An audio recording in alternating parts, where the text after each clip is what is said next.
चंद्रहास जी केरलाधिपति पूर्वमासीद राजा सुधार्मिक राज्यम चकार मेधावी विधिवत पालयन महीम तस्य पुत्रो भवन मूल नक्षत्रे बहुभाग्यवान।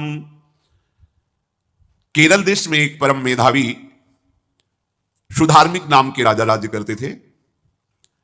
धर्म पूर्वक चलना, प्रजा का पालन करना और भगवान नाम जप करना, शास्त्र विधि से बिल्कुल कभी प्रतिकूल एक भी आचरण जीवन में नहीं किया। तो उनके यहां महाभागवत चंद्रहास जी का प्रादुर्भाव होता है। भगवान के भक्तों का जिस कुल में प्रादुर्भाव होता है वो कुल, वो ग्राम, वो नगर, वो देश परम पूजनीय हो जाता है।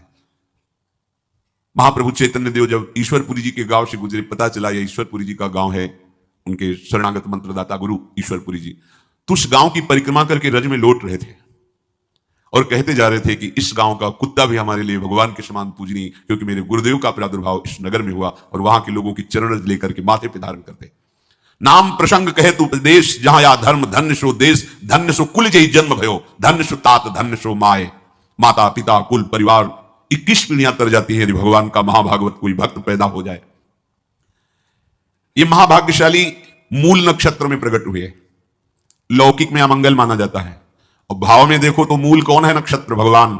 ऊर्ध्व मूल मधा शाखा मुसत्तम प्राहुरव्यम, सबके मूल कौन है? श्री भगवान। किस नक्षत्र में पैदा हुए? मूल में, भगवत स्वरूप। और लोक में माना जाता है कि मूलन में पैदा हुआ लड़का अमंगल है, कुछ नष्ट ही होगा, संसार बड़ा विचित्र है। और प्रमाण भी दे देते हैं। प्रभु की लीला ऐसी कि उनके रहस्य को ना जानने के कारण प्रमाण भी ऐसे प्रकट हो जाते हैं कि हाँ मंगल देखो हुआ ना।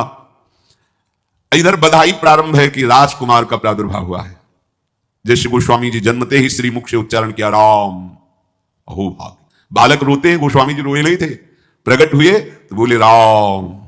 चंद्रहास जी प्रकट हुए तो बोले कृष्ण। जैसे बालक रोता है ऐसे उनकी आवाज निकल कृष्ण कृष्ण। बड़ा आनंद हुआ सुधार्मिक राजा को कि हमारे कोई महाभागवत पधारा है, क्योंकि ये भजन करके पूर्व जन्म में ऐसी भागवती की स्थिति प्राप्त की कि अबोध अवस्था में ही श्रीमुख से कृष्ण नाम निकल रहा है। आनंद उत्सव मनाया जा रहा है। राजा है, राजकुमार प्रकट हुआ। और दूसरी बात वो स्वयं भक्त है और भगवान का ऐसा भक्त जो जन्म लेते ही कृष्ण नाम उच्चारण किया। ये आनंद ज्यादा दिन टिका नहीं। रोज बधाइयां हो रही, आनंद उत्सव मनाए जा रहे। शत्रु पक्ष के राजाओं ने मिलकर कहा यही अवसर है, आक्रमण कर दिया जाए और केरलाधिपति का सब पूरा महल घेर करके कोई एक भी न बचने पावे। शत्रु पक्ष के राजाओं ने घेर लिया। हुतो एक नृपता के सुत चंद्रहास भयो, परियों विपत्ति धाई लाई और पुर है। राजा को दीवान ताके रही घर आन बाल, आपने समान संग खेले रस ढुर है। भयो ब्रह्म भोज कोई ऐसो ही संयोग बन्यो, आए वे कुमार जहां विप्रन को सुर है। बोली उठे सबे तेरी सुता को जो पति है, वो चाहे जान सुन गयो लाज घुर है। आसपास से राजा और सैनिकों ने घेर लिया। अब वो असावधान थे, आनंद में पुत्र हुआ है, बधाइयां, कोई संभावना ही नहीं थी। गुप्त रूप से शत्रु पक्ष के राजाओं ने आक्रमण करके घेर लिया। अब राजाओं की कई सेनाएं और इनकी असावधानी पूर्वक आनंदमयी वृत्ति में कोई पहले से पता हो तो तैयारी करते, तत्काल आक्रमण को रोकने का प्रयास किया पर असफल रहे। इनके सैनिक भी मारे गए, राजा भी मारे गए, राजमहल को घेर लिया गया, कोई भी एक भी बच के न जाने पावे। तो राजमाता जिनसे चंद्रहास जी का प्रादुर्भाव हुआ था, उन्होंने धाय मां को कहा कि मेरे पुत्र को बचाने में तुम समर्थ हो, मेरे तो प्राण नहीं बचेंगे, अगर ये लोग नहीं मारते तो मैं अपने पति के शव के साथ सती हो जाऊंगी। पहले ऐसी धार्मिक निष्ठा माताओं बहनों में होती थी कि धाय मां ने विचार किया कैसे बचा सकती हूं, आसपास तो सब सैनिक घेरे हुए हैं। तत्काल उसने विचार किया कि अगर हम इनको राजकुमार की तरह ले जाती है तो हमें भी मारा जाएगा और इनको भी मारा जाएगा। देखो कितनी विपत्ति जन्म लेते हैं। कोई प्रश्न कर सकता है कि महाभागवत जिनके घर में प्रकट हो तो वहां धन वैभव सुख संपत्ति बढ़नी चाहिए, यहां तो जन्म से ही जैसे वहां माता पधारी, ये क्या है? तो श्री भगवान स्वयं कह रहे हैं यस्य तुष्टो हम पार्थ वीतम तस्य हराम्यहम, करोमि बंधु विच्छेदम सच कष्टेन जीवती। हे अर्जुन, मैं जिस पर बहुत प्रसन्न होता हूं, आप अपने ऊपर भगवान को बहुत प्रसन्न करना चाहते हैं, बहुत प्रसन्न करने में यह है, देख लो, कह रहे जिस पर मैं बहुत प्रसन्न होता हूं सबसे पहले उसका ऐश्वर्य नष्ट करता हूं। फिर क्या करता हूं? फिर बंधु बांधवों का, फिर क्या करता हूं, असाध्य रोग उसके शरीर में। बोले महाराज जी तुम प्रसन्न हुए हो कि पूरे के पूरे नाराज हो गए हो? बोले यही मेरी प्रसन्नता है। क्या? माया का नाश। अब एकमात्र भरोसा केवल भगवान का, दूसरा कोई नहीं। ये सबको पसंद नहीं आएगा। सब तो उस भगवान की भक्ति चाहते हैं कि अगरबत्ती धूपबत्ती तन मन धन सब तेरा, स्वामी क्या लागे मेरा, पर अंदर से कह रहे सब तन मन धन सब मेरा, क्या लागे तेरा। ऐसे तो चलेगी भक्ति। लेकिन कई बार सत्संग में पीछे हितधाम में कहा था कि भगवान को रिझाकर लोक मांगोगे तो चैन से रह लोगे, और अगर उनसे प्यार करने की बात मन में ठानी कि बस मुझे केवल आपकी आंखों में आंखों को मिला करके जीवन व्यतीत करना है, मुझे और कुछ नहीं चाहिए, तो फिर लाडले आपको दुशरिहा का कोई आश्रय रहने नहीं देंगे। ध्यान रखना, जितने दुशरिहा होंगे तो ये बर्दाश्त हो तो कदम आगे बढ़ावे। बहुत प्रसन्न हो जाओ ठाकुर हम पे, तो कह रहे यस्य तुष्टो हम पार्थ वित्तम तस्य हराम्य हम करोमि बंधु विच्छेदम सच कष्टेन जीवती। जितनी श्वासें रहेंगी भयंकर कष्ट मैं उसको व्यतीत करने के लिए दूंगा। ये दंड नहीं है, ये पुरस्कार है। अनंत जन्मों का हिसाब बराबर करके कहीं इसकी वृत्ति मेरे से हट न जाए, ऐसे घेरे में डाल के अखंड चिंतन करवा के सजयति जयति जग उच्चरे। जाको करत श्याम सहाई प्रथम वर्णो कृपा क्रम हो विषय मूल गवाई। कुल कुटुंब बल वित्तहीनो दीन के दुखदाई आपने को करिजु लीनो आप ही अपनाई। कह रहे हैं अब मैं वर्णन करता हूं श्याम सुंदर जिस पर कृपा करते हैं उस पर कैसा बर्ताव करते हैं। बोले सबसे पहले उसके विषय भोगों का नाश कर देते हैं, फिर दूसरी कृपा कोई परिवार का कोई मित्र कोई रिश्ते नातेदार उसकी तरफ देखेगा भी नहीं, फिर ऐसा दुख प्रदान करते हैं कि केवल एक भरोसा रह जाता है, एक भरोसा एक बल एक आस विश्वास, बस नाथ आपके सिवा हमारा कोई नहीं। बस वहीं से जो चमत्कार प्रकट होता है, त्रिभुवन में कोई उसकी समानता नहीं कर सकता जिस पर ठाकुर की कृपा है। पर इस कृपा को हजम करने के लिए इसीलिए संत संग किया जाता है कि पहले से वो तैयार कर देते हैं। जैसे आर्मी की ट्रेनिंग होती है ना, ट्रेनिंग के बाद भी बॉर्डर में लगाया जाता है, ऐसे ही संत जन ये ट्रेनिंग देते हैं। अब जो टिके तो टिके, नहीं तो घर बैठे जाके, अगर टिक गया तो गुरु मेहरबान तो चेला पहलवान, भगवान भी परास्त नहीं कर सकते। उसमें ऐसी सामर्थ्य आ जाती है कि हर प्रभु के द्वारा दिए गए विधान को हंस करके स्वीकार कर लेता है। और ऐसा नहीं कि उसको कष्ट होता है, ये लोक भाषा में भगवान कह रहे हैं सच कष्टेन जीविता, नहीं तो जिस चिदानंद में वो सुख भोगता है वो ब्रह्मा को भी नहीं प्राप्त है जो भक्त को प्राप्त होता है। भक्त का वैभव दिव्य होता है, चिदानंद में होता है। ये तो पापियों के पास भी वैभव है, रुपया पैसा कुटुंब परिवार। भगवान के दास के पास जो वैभव होता है वो अचिंत्य है, तुम चिंतन भी नहीं कर सकते, ऐसा वैभव होता है। धाय माने सेविका का रूप तत्काल लिया, जिससे पोछा झाड़ू लगाने वाली, और कुछ दोने पत्थर डाले, उनके नीचे चंद्रहास जी को डाला, ऊपर से करके ऐसे माथे पे रख के निकली। सैनिकों ने पूछा इसमें क्या है, तो उनका राजघराने के दोने पत्ते जूठे हैं, दिखा।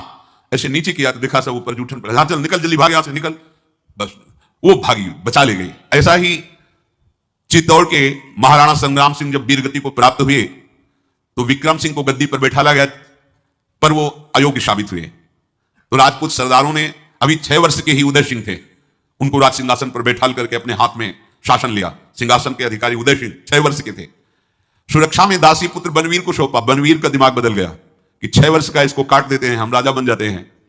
वो पिशाच की तरह महल में घुसा और जितना भी राणा परिवार था सबको उसने काट दिया। और उदय सिंह को काटने के लिए जब आगे बढ़ा तब धायमा ने विचार किया कि मेरा कर्तव्य क्या है। तो उसका पुत्र ठीक 6 वर्ष का उदय सिंह जैसा ही था।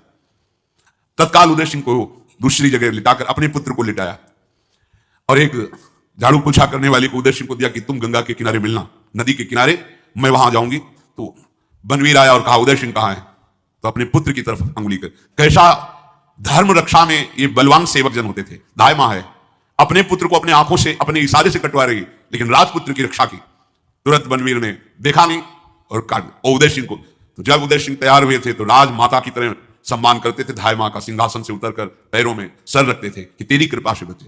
ऐसे ही चंद्रहास जी को उस दासी ने, जो धायमा ने बचा लिया, वो कुंतलपुर पहुंची और वहां के जो मंत्री दृष्ट बुद्धि थे उनसे प्रार्थना की कि मैं सेवा कला में बड़ी प्रवीण हूं और ये मेरा पुत्र है, अगर आपकी कृपा हो जाए तो कुछ समय के लिए हम आपकी सेवा में, महल सेवा में रहेंगी और हमारे पुत्र का पालन पोषण हो जाएगा।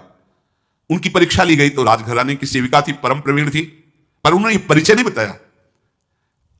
विधि विधान से राज्य की सेवा में प्रवीण दासी पाकर उसको अच्छा लगा, ठीक है आप रह सकती है। अभी चंद्रहास जी 3 वर्ष के ही थे कि धायमा पधार गई और हर समय कृष्ण कृष्ण कृष्ण कृष्ण कृष्ण नाम इनके चलता रहता था। शोभर्कस्त्रयाब्दिको गौरो लक्षणैरभिलक्षितः ततः सपंचत्व मगमत्र धात्री बालम विनाशति। अब जो उनका दुलार करने वाली थी धायमा, वो भी पधार गई। तो कौन उनकी तरफ देखे, पर बहुत ही गौरवर्ण, बड़े ही सुंदर।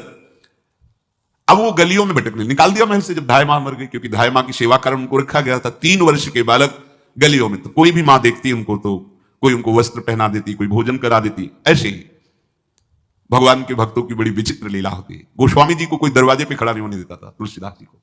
अगर वो किसी भूख से पीड़ित होकर बाल रूप ही थे, किसी के दरवाजे, अरे बड़ा भागा, इसको हटा दो, जन्मते मां मर गई, धाय मां भी मर गई, कोई भी अगर इसे एक रोटी देगा तो विपत्ति आ जाएगी। तो साक्षात भवानी अन्नपूर्णा अम्बा एकांत में गोस्वामी जी को भोजन पवाती थी आकर के, दुलार करके। ऐसे ही यहां चंद्रहास जी को जो भी माता बहन देखती कुंतलपुर के गलियों में, तो कोई वस्त्र, कोई स्नान करवा देती, कोई काजल लगाती, कोई भोजन पवा देती। परमहंसों जैसा जीवन कट रहा है। कृष्ण कृष्ण कृष्ण कृष्ण। 14 भुवनों में जिनकी अव्याहत गति है, जो सबको देखते रहते हैं, श्री देवर्षि नारद जी।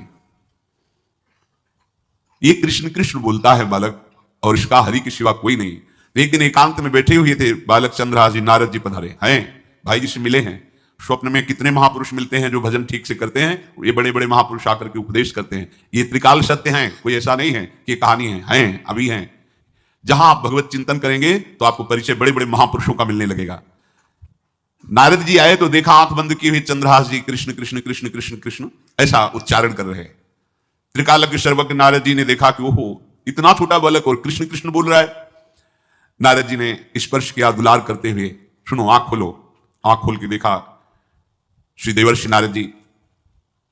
नारद जी ने कहा, देखो हम तुमको एक अमोघ वस्तु देते हैं, और एक छोटी सी शालिग्राम की, इतनी बड़ी श्री शालिग्राम का जो वो दिया। बोले धो के पी लेना और दिखा के पा लेना, ये तुम्हारी सेवा पद्धति है।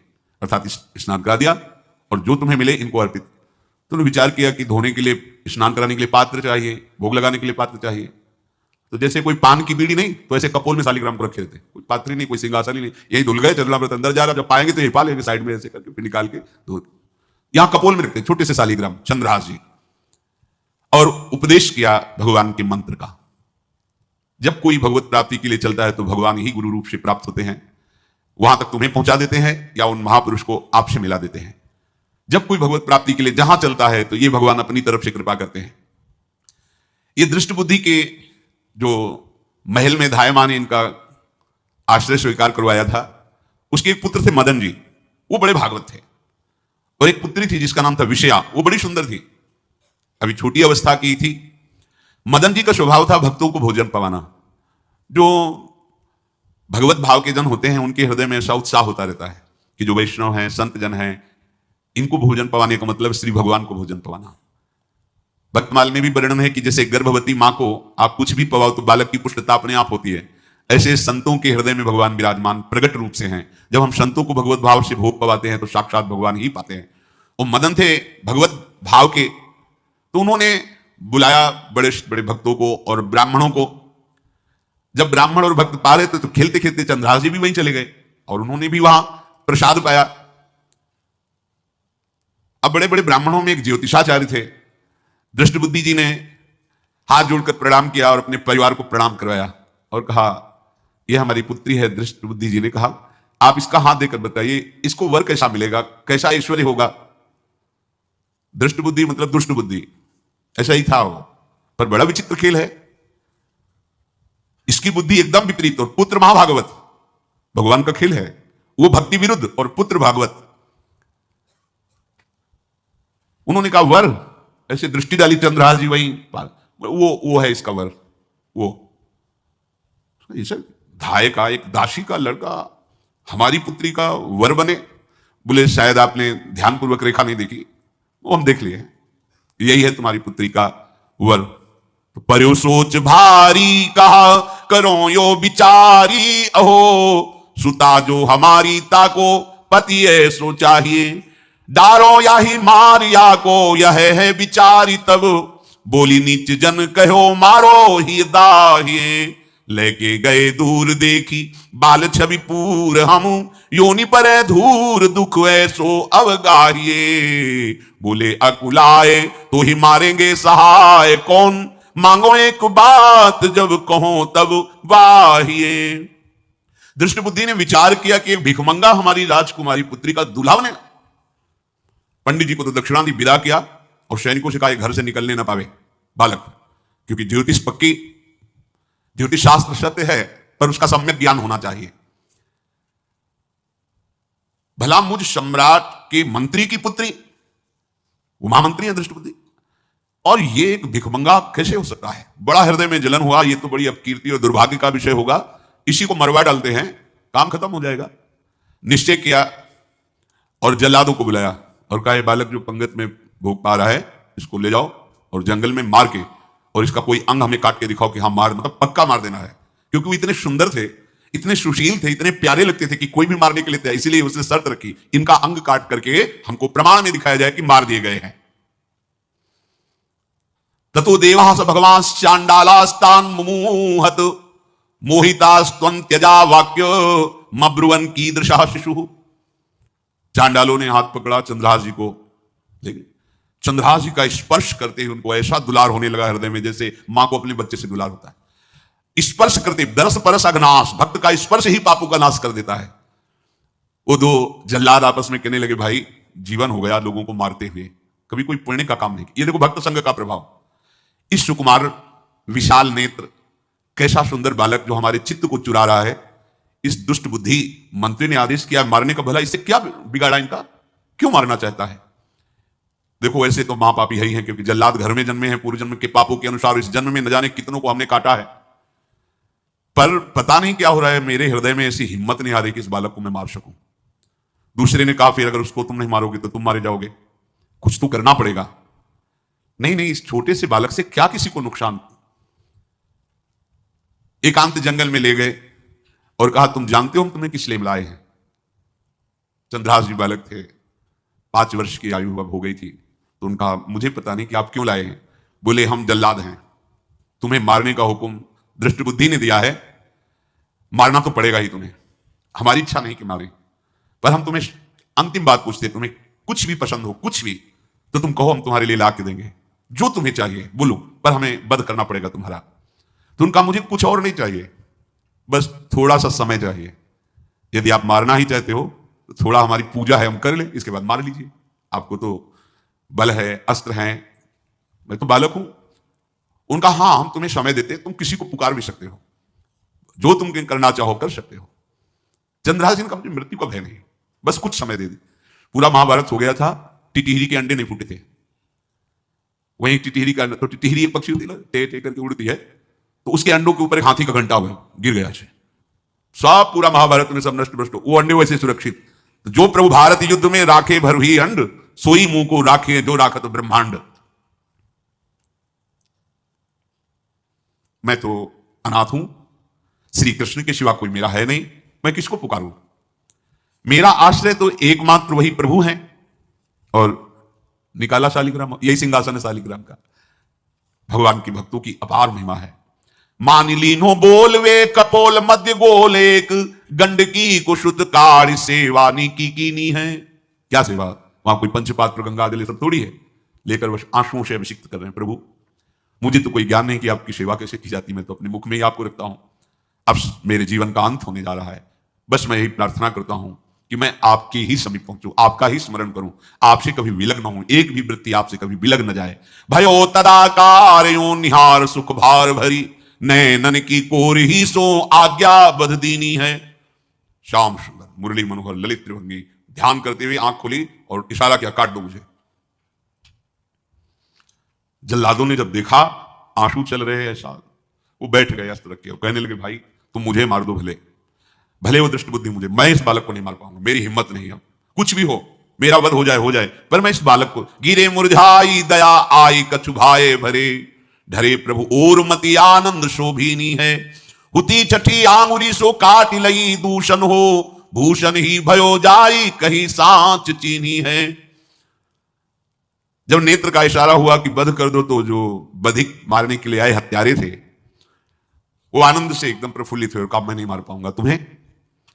तो एक ने कहा, देखो एक उपाय मुझे दिखाई दे रहा है, इस बालक में विशेषता तो है ही, पर इसके पैरों में देखो, बाएं पैर में एक छठी अंगुली भी है, किसी किसी की होती है। गांव में तो कहते हैं छंगू या छंगा, जिसे होता है ना गांव में, छंगा मतलब 6 अंगुली।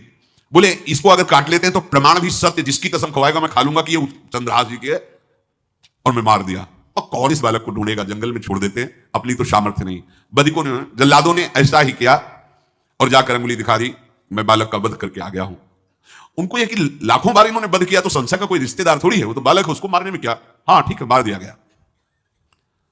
अब वो जो चले गए तो अंगुली जो कटी थी उसे रक्त प्रवाह हो रहा है। कृष्ण कृष्ण जगन्नाथ वासुदेव जनार्दन, हे कृष्ण हे जगन्नाथ हे वासुदेव हे जनार्दन, ऐसे नाम उच्चारण करते हुए मूर्छित हो रहे हैं चंद्रहास जी। वो छोड़ करके जल्लाद चले गए। चंद्रहास जी भगवान का स्मरण कर रहे हैं तो जितने जंगल के मृग हैं वो सब मंडलाकार घेर के ऐसे। एक हुमा नाम का पंछी होता है, अगर उसके पंखे की छाया पड़ जाए तो चक्रवर्ती सम्राट का वैभव प्राप्त होता है। और वो भीड़ की भीड़ पक्षी आकर चंद्रहास जी के ऊपर ऐसे घेरे हुए हैं, आसपास मृग मृगी मृग शावक सब घेरे हुए हैं। बीच में चंद्रहास जी कृष्ण गोविंद दामोदर माधव ऐसे उच्चारण कर रहे हैं। जो भगवान के चिंतन में मगन रहना अपना स्वभाव बना लेता है, तो देखो ऐसे हत्यारों के हृदय में भी दया गई, क्योंकि दया समुद्र भगवान का स्मरण जो करते हैं उनमें ऐसी महामहिम दिव्यता आ जाती है। कोई भी कितना भी निर्दयी हो, अंदर से वो भले जल रहा है द्वेष के कारण, पर कहीं ना कहीं ये द्वेष आंतरिक राग का सूचक है। वो भी भक्त को प्यार करता है, पर भक्ति ना होने के कारण वही उसका राग द्वेष में बदल जाता है। कोई भी हो, अंदर से जब भक्त के प्रति जलन पैदा करता है तो उसमें मूल होता है भक्त की महिमा, भक्त का महत्व, पर उसे ना प्राप्त, जैसे कहते हैं कि वो अंगूर खट्टे हैं और नहीं प्राप्त कर पाए तो अंगूर खट्टे हैं, बकाया महत्व सबके अंदर होता है। दुष्ट से भी दुष्ट के अंदर भगवान के भक्तों का महत्व होता है, क्योंकि सबके हृदय में भगवान विराजमान है। अब चंद्रहास जी भगवत स्मरण करते हुए पक्षियों के और मृग आदि के बीच में है। उधर भगवान का एक विधान तैयार होता है, वह देश भूमि में रहत लघु भूप और सुख सब एक सुत चाह भारी है। कुंतलपुर के ही अधीन एक चंदनवती नाम की राज्य नगरी थी, वहां के राजा थे, उनके पुत्र नहीं हो रहा था, तो उन्होंने बहुत से दान पुण्य यज्ञ आदि के, गृहस्थी धर्म में पुत्र ना होना एक बहुत अमंगल सूचक होता है। पितरों को पिंडदान करना, तृप्ति करना और गृहस्थ परंपरा को आगे बढ़ाना, पुत्र ऐसा। और जिसके गृहस्थ धर्म में होते हुए पुत्र नहीं होता, उसे शास्त्रों में लिखा पुत्र नाम के नरक की भी प्राप्ति होती है ऐसे। पर अगर वही गृहस्थ जिसके पुत्र नहीं हुआ और बालकृष्ण को अपना पुत्र मानकर उनकी सेवा करे तो परम पदवी को प्राप्त हो जाए। संतान नहीं हुई तो दोनों विरक्त होकर वृंदावन वास करो, भजन करो, श्री जी को प्राप्त हो जाओ। पर अगर गृहस्थ में है तो पुत्र की कामना बड़े बड़ों को देखी गई, क्योंकि ऐसा सिद्धांत है। जब दशरथ जी महाराज चक्रवर्ती सम्राट, जब उनकी भी बहुत अवस्था हो गई, पुत्र नहीं हुआ तो व्याकुल हो गए और वशिष्ठ जी के चरणों में जाके बैठे कि सब कुछ है, पुत्र ना होने के कारण हमारा हृदय व्याकुल रहता है। उन्होंने श्रृंगी ऋषि को बुलाकर पुत्रष्टि यज्ञ करवाई, जिससे भगवान 4 रूपों में प्रकट हुए, राम लक्ष्मण भरत शत्रुघ्न। तो कुंतलपुर सम्राट पद, चंदनवती राज्य राजा, जैसे प्रदेश और दिल्ली में बैठे हुए जो प्रधानमंत्री राष्ट्रपति वो बादशाह, जो दिल्ली का अधिकार वो बादशाह, और ऐसे छोटे छोटे जो राज्य हैं उनको राजा। तो ये चंदनवती के राजा कर दिया करते थे, प्रत्येक राजा को कर देना होता था, बादशाह को। इनके पुत्र था नहीं और कर देने के लिए कुंतलपुर ही जा रहे थे, तो रास्ते में देखा कि बहुत से मृग और पंछी ये घेरे हुए क्या है, तो ये कौतूहल सा कि क्या है बीच में, आसपास मंडलाकार मृग, फिर वो विहंग पक्षी। निकष्यो विपिन आनि देखी आही मोदमानी, कीनी खग छां घिरी मृगी पाति सारी है। दौरी के निशंक लियो पाय निधि रंक जियो, कियो मन भयो सो बधायो श्रीहु वारी है। को दिन बीते नृप भय चित चिते दियो, राज को तिलक भाव भक्ति विस्तारी है। जो भगवान के आश्रित है, भगवान कैसी व्यवस्था करते हैं। वो चंदनावती के राजा दौड़ करके कौतूहलवश, क्या है यहां, मृगी पंक्तियों के बीच में पक्षी, हुमा नाम का बड़ा पवित्र पक्षी हिमालय आदि में पाया जाता है, जिसके ऊपर इसकी छाया पड़ जाए ऐश्वर्यवान हो जाए। देखा बालक दिव्य तेजों में, और मूर्छावस्था में नजदीक गए तो अंगुली पूरी कटी हुई थी, तो रक्त प्रवाह, गोद में उठाया और आनंदित हो गए, हमारी पुत्रष्टि यज्ञ सफल हुई, हमारा दान पुण्य सफल हुआ, ऐसा हमें सुंदर बालक मिला। चंद्रहास जी को लेकर के घर आए और हृदय में भगवान का बार बार कृपा प्रसाद मना रहे, मुझे भगवान ने पुत्र दिया। चंद्रहास जी को लेकर आए, आनंद मंगल बधाइयां बजने लगी, बहुत सी संपत्ति न्यौछावर कर दी। 5 वर्ष के चंद्रहास जी हैं। पूछा बेटा तुम्हारे माता पिता कौन है, तो कहा श्री कृष्ण। परिवार में कौन है, श्री कृष्ण। मतलब तुम्हारा कोई नहीं है? नहीं है श्री कृष्ण। समझ गए कि भगवान ही हमें कृपा करके ऐसे महाभागवत पुत्र को दिया। और है कौन? वास्तविक कोई नहीं श्री कृष्ण के सिवा। बड़ा उत्सव मनाया और अपने राज सिंहासन का अग्रिम अधिकारी युवराज पद चंद्रहास जी को। अब तो पूरे राज्य में आनंद की वर्षा हो रही। राजा मन में विचार कर रहे हैं कि ऐसा प्रतापी भक्त हमारे यहां आया है, अब हमको किसी को कर देने की जरूरत नहीं। तो जो हर महीने वर्ष में जो बंधा हुआ कर था उन्होंने नहीं दिया। एक बार, दो बार, तीन बार जब कर नहीं पहुंचा तो सम्राट ने आदेश किया मंत्री को कि चंदनावती से कराना बंद हो गया है। क्या बात है? यदि वो अहंकार से युक्त हो तो आक्रमण करके नष्ट करो, यदि समस्या है तो उसका सहयोग करो। बादशाह के आदेश से वहां दृष्ट बुद्धि पहुंचे तो युवराज पद पर चंद्रहास जी विराज, जिनको मारने के लिए जल्लादों के हाथ में दे दिया था। पूरे पूर्वासी ऐसा प्रभाव चंद्रहास जी का है कि सब कृष्ण भजन करते हैं, सब आनंद में मगन रहते हैं।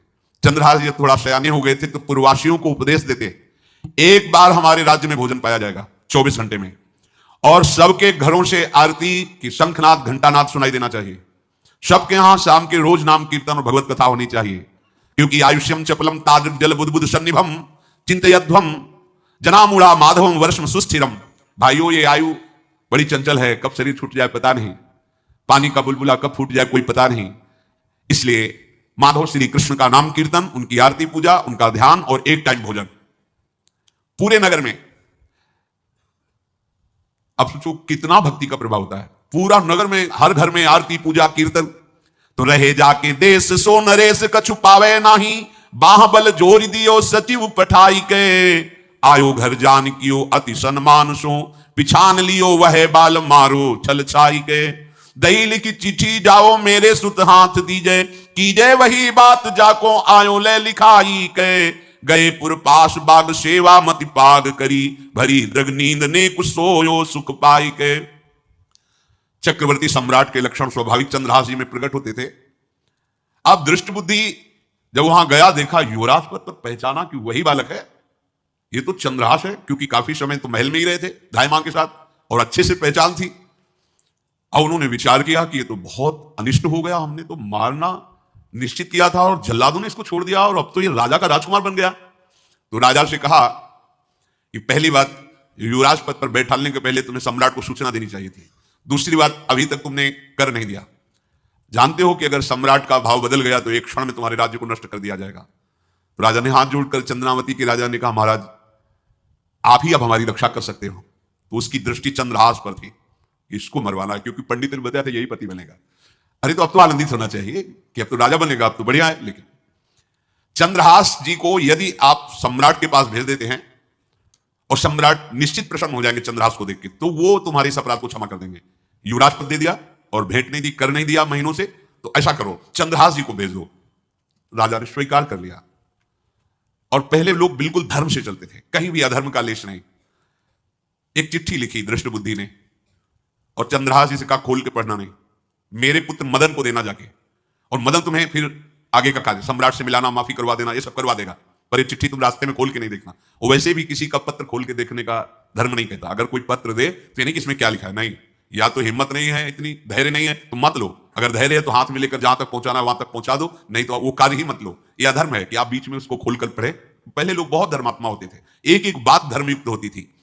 चंद्रहास जी को चिट्ठी दी, चंद्रहास जी ने पत्र को अपनी पाग में खोस लिया और कुंतलपुर के लिए चले। अब इनका किशोर अवस्था में प्रवेश हो चुका था। एक सुंदर कुंतलपुर के बाहर ही रमणीय बगीचा था, वृक्ष बहुत सुंदर सुंदर, पुष्प वाटिका भी, बड़ा मनोरम लगा।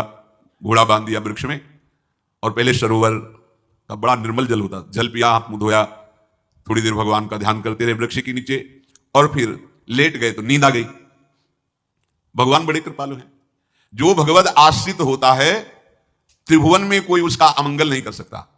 अपनी सहेलियों के साथ दृष्ट बुद्धि की वही राजकुमारी जिसके साथ इनका ज्योतिषाचार्य ने कहा था यही पति होगा, वो अपनी बहुत सी समान वयस्क अवस्था की जो किशोरियां थी उनके साथ वो, और ये राजवाटिका थी, इसमें घूमने के लिए आई।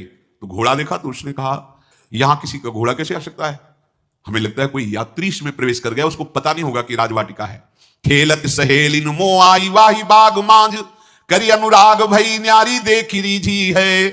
पाग मदिपाती छवि माती झुकी खेच लई, बाती खोल लिखो विष दैन पिता कीजी है।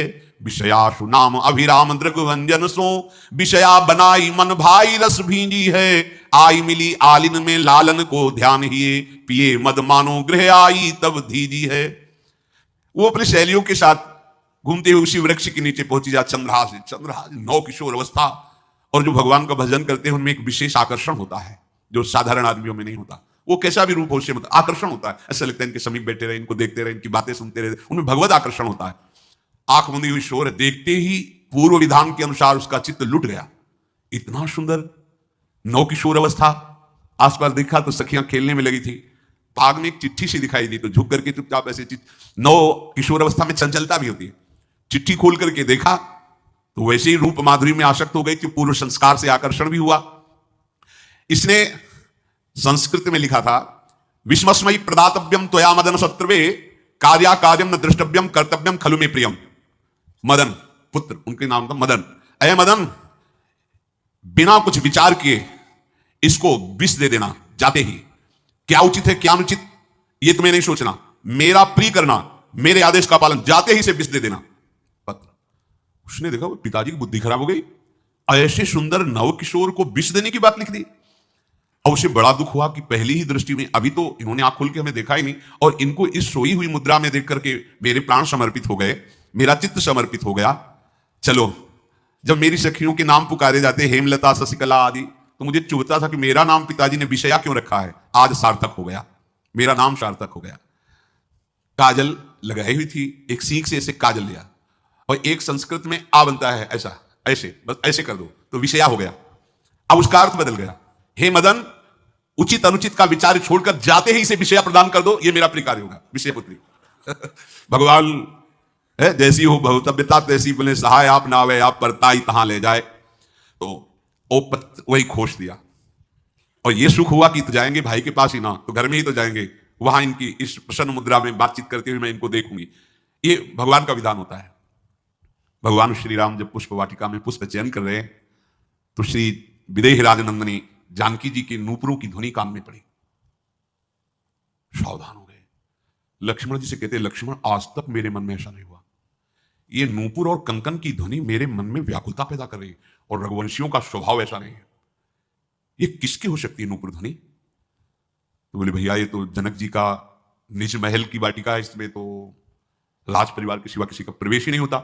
ऐसी बात कर रहे थे कि सामने से श्री विदेह राजनंदनी किशोरी जो जानकी जो, भगवान के पसीना आ गया माथे में ऐसा सुंदर स्वरूप।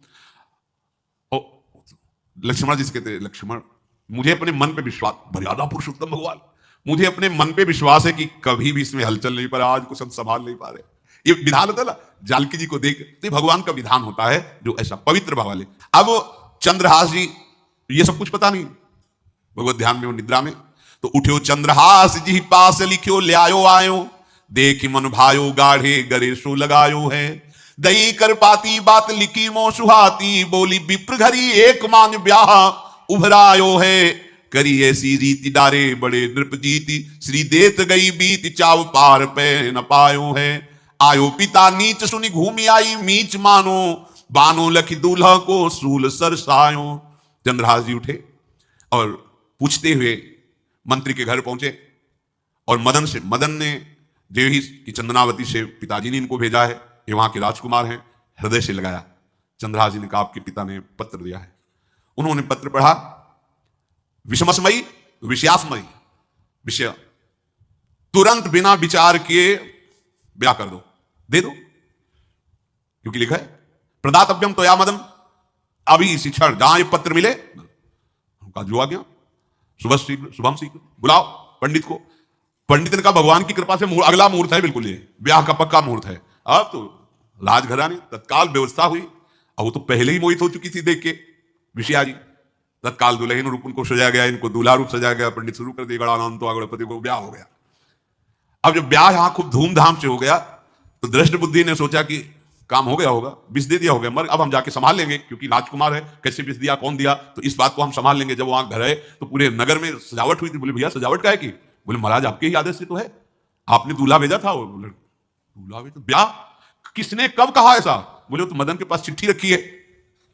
अब वो घर गए, मदन को बोला तुम्हारी बुद्धि मारी गई, क्या हमने पत्र में लिखा था? दिखा दिया, लिखा था हमने 20 इसमें विषया कैसे लिख गया? काजल से और पहले स्याही काजल की ही होती थी, तो ऐसे भगवान सब कुछ बना देते हैं। उनका पिताश्री एक भी अक्षर आपकी आज्ञा को उल्लंघन आपने लिखा था बिना विचार किए, उचित अनुचित का हमारी आज्ञा का पालन किया जाए। विषया प्रदातव्यम मदन, मेरा नाम लेके आपने संबोधन करके ये देखो ये लिखा हुआ है, इसमें हमारी त्रुटि क्या है? देखा तो चंद्रहास जी दूल्हा और सुंदर, अब उसका हृदय आग। अब तो मान जाना चाहिए बिटिया का वर्ण हो गया भाई, ब्याह हो गया, अब तो गुस्सा छोड़ देनी चाहिए। पर दुष्ट बुद्धि, नाम ही रखा था दृष्ट बुद्धि, उसने कहा चाहे बिटिया विधवा रहे पर तुम्हें जिंदा नहीं रहने देंगे।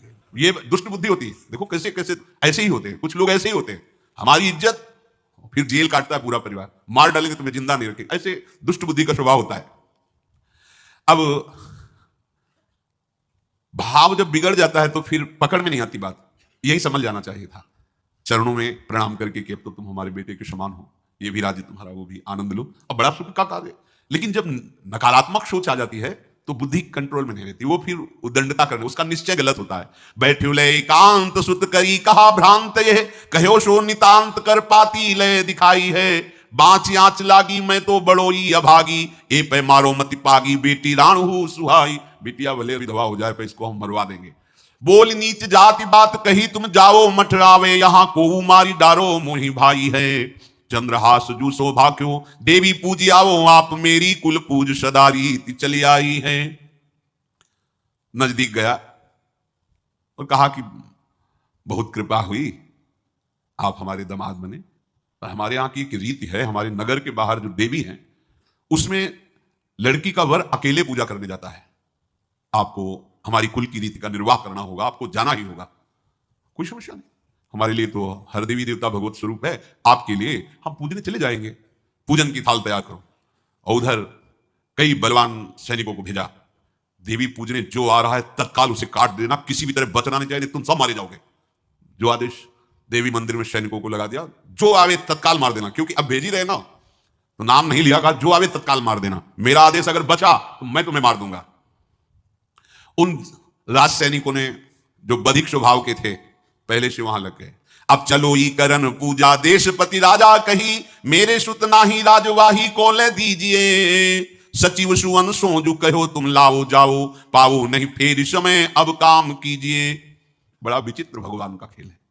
वहां के चक्रवर्ती सम्राट जो थे बड़े बड़े विद्वान और ऋषियों से बातचीत कर रहे थे। उनका महाराज अब आपका राज सिंहासन पर बैठना राज्य के लिए मंगल होगा, ऐसा समय आ रहा है। इस समय यदि चंद्रहास जी को सम्राट पद पर बैठा दिया जाएगा तो आगे अकाल नहीं पड़ेगा और बड़ा मंगल होता चला जाएगा। ये मुहूर्त आपका राज सिंहासन पर से हटने का है, तो उनका प्रजा का मंगल हो और देश का मंगल हो, इसलिए हम बिल्कुल। मदन वहीं बैठे हुए थे, सचिव ने कहा तुरंत जाओ और जो तुम्हारे बहनोई बने हुए हैं चंद्रहास जी को लाओ। तो भागे, तो जो और सैनिक राज सैनिक थे पूछा किधर जा रहे हो? बोले वो अपने बहनोई चंद्रहास जी। बोले वो तो देवी पूजा के लिए गए।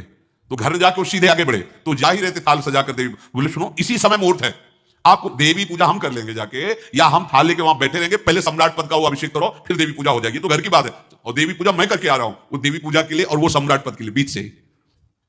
दौड़े सुख पाई जाय मगही में लियो जाए, दियो सो पठाई नृप रंग माही भीजिए। अब जब जो सम्राट थे तो बहुत आनंदित हो गए, क्योंकि भगवान का भक्त तेजस्वी और बलवान शूरवीर योद्धा जो सम्राट पद पर बैठेगा तो अकाल नहीं पड़ेगा, सुख की सब प्रजा को वृत्ति प्राप्त होगी। बड़े आनंदित होकर इनका सम्राट पद पर अभिषेक हो रहा है। और दृष्ट बुद्धि के पुत्र जो मदन संतों भक्तों का आदर करते थे वो देवी पूजा, और वहां पहले उसने बोल रखा था जो आवे तो देवी अपमानते न डरो सम्मान करो, जात मारी डार्यो या सो भाष्यो भूप लीजिए। चंद्रहास जी का सम्राट पद पर अभिषेक और मदन जी का देवी मंदिर में प्रवेश, और सैनिकों ने काट के फेंक दिया मदन को। ये जो पे कृपा रघुपति कृपाल की, बैर और की कहा सरे होई न बाको। बार भगत को जो कोई कोटि उपाय करे, गोस्वामी तुलसीदास लिख रहे, भगवान का कृपा पात्र जो भक्त है किसकी ताकत है कि उससे बैर कर सके। चाहे कोई त्रिभुवन में हो भक्त का बाल बांका नहीं कर सकता, चाहे करोड़ों करोड़ों उपाय कर ले। और तके नीच जो मीच साधु की, सो पामर ते मीच मरे। वेद विदित प्रहलाद कथा सुनि, को न भगति पथ पाम धरे। अगर तुम जिस भाव से साधु को नीचा दिखाना चाहोगे वही भाव तुम्हारा सर्वनाश कर देगा। वैसे ही देखो सर्वनाश हुआ, एक ही पुत्र और इसके आदेश से वह उल्टा खेल हो गया, पुत्र की हत्या हो गई और चंद्रहास जी को सम्राट पद पर अभिषेक किया जा रहा है। अब दृष्टबुद्धि ने बड़ी प्रसन्नता अंदर है कि वो तो मार दिया गया होगा। सैनिक आए और बोले महाराज आपके पुत्र का वध हो गया है। पुत्र का वध कैसे? बोले आपने कहा था जो आए उसे मार देना, तो आपका पुत्र ही थाल लेकर पूजन, वो तो चंद्रहास, बोले उनका तो अभिषेक हो गया सम्राट पद पे, ये कैसे हो गया? अब अंदर भारी दुख के हृदय में उन्होंने बताया कि तुम्हारे पुत्र को तो हम लोगों ने काट डाला आपके आदेश के अनुसार, आपने कहा था जो जाए उसे काट। अब तो छाती पीट पीट के माथा फोड़ फोड़ के खूब रो रहा है। किसी का कोई भी बस नहीं चल सकता भगवान के भक्त के ऊपर। तंत्र मंत्र दुनिया का जितना भी सामर्थ्य है, ये भक्ति को ऐसे